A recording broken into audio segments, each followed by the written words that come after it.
Samantala, tanggap tayo ng report.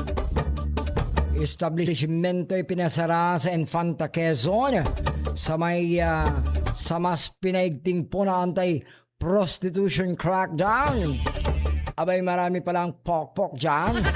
At kampanya naman kontra illegal na droga, tuloy-tuloy ang back-to-back na illegal report. Hindi naman illegal ang report ni J.R. Narit. Mula sa ating Calabarzon correspondent, J.R. Narit, pasok? Yes, go ahead. Sampulan, ang dalawang establishmento ang ipinasara ng lokal na pamahalaan ng Infanta sa pagpapatuloy ng mas pinigting na kampanya laban sa mga lugar na pinaniwalaang ginagamit bilang kanlungan ng prostitusyon. Alinsunod sa direktiba ni Mayor Eli Ruanto na higpitan ang pagpapatupad ng batas at mga lokal na ordinansa sa bayan.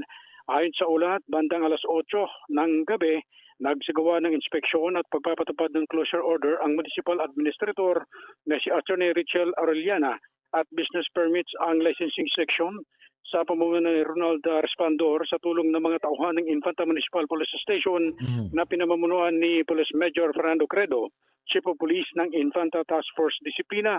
Bunga ng operasyon, ipinasara ang Blue Moon Bar sa Barangay Ingas at ICEE Resto Bar and BDOK sa Barangay Dinahican matapos mapatunayang nagpapatakbo ng negosyo ng walang kaukulang business permit kapaglabag sa lokal na revenue code ng bayan.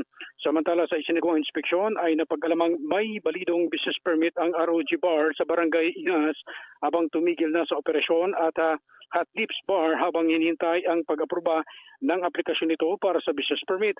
Patuloy namang nananawagan ng lokal na pamahalaan na lahat ng mga negosyo na sumunod sa umiiral ng mga batas at lokal na ordinansa bilang bahagi ng pagpapanatili ng kaayusan, kaligtasan at kapakanan ng komunidad. Taasang sinabi ng alkalde na tuloy-tuloy na ang kanyang kampanya sa mga kanilang bayan laban sa illegal na droga dahil maraming buhay ang nasira dito kaya't mas pinigting pa nila ang operasyon para dito. Maraming salamat. At yan ang ratsada ng Boy Manong balita mula sa Calabarzon. Ako si J.R. Narita Gulat sa Infinite Radio 24 Iba. Basta balita sa Infinite Radio, walang kawala. Iba!